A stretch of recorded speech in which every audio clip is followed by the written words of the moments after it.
minamak kayo. Sino ba nagsishare ng ng word of God? Ang daming pagkakamali sa buhay, ganito lang siya, ganun di ba? Ganun pa. Bakit ka magsishare? Ipokrito, mga ganun. Pa-share ka pa ng word of God. Diyan pumapasok yung salitang born again. Nabago ka na spiritually, emotionally, mentally. Nabago ka na. And your emotion, your thoughts, and your actions will be more like of godly. And that righteousness and godliness, mangyayari lang yan if we accept Jesus Christ as our Lord and Savior. Kasi we are only made righteous through Jesus Christ. Kasi kung tayo lang wala, bagsak tayo. Makasalanan tayo nananahan sa atin mula ulo hanggang paa yung kasalanan.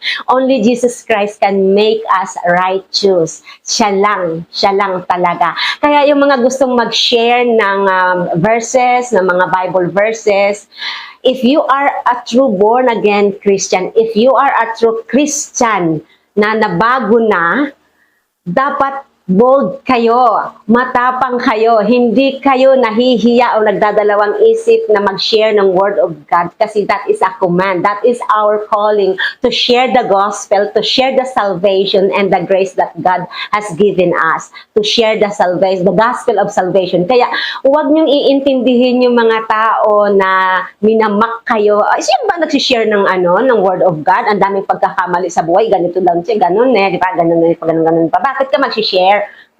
Ipokrito, mga ganun, pa-share ka pa ng word of God. Huwag po tayong padadala sa kanila. Kasi walang hindi nagkasala. Hanggat nandito tayo sa mundo, talagang magkakasala po tayo. Ang Panginoon ay nahabag sa atin, kaya binigyan tayo ng salvation. It is our calling and it is a command from God for us to share the gospel for the salvation of others. We are the salt and the light of this world. Sa mga darkened, sa mga hindi sa mga hindi pa nagkakaroon ng relasyon sa Panginoon, pilitin natin, gawin natin yung utos ng Panginoon na mag-share ng gospel. Kaya huwag kayong mahihiya, huwag kayong magdalawang isip kasi pag ganyan kayo, hindi kayo kikilalanin ng Panginoon. Hindi tayo dapat nasa gitna. Dapat dito tayo sa kanan, sa katotohanan at sa kabutihan. Huwag kang parang kaliwa para pagbibigyan mo yung sa kaliwa, nakakasalanan, makamundong kaisipan at kaugalian para lang hindi ka i-cancel. Matakot ka sa Diyos kaysa mga tao.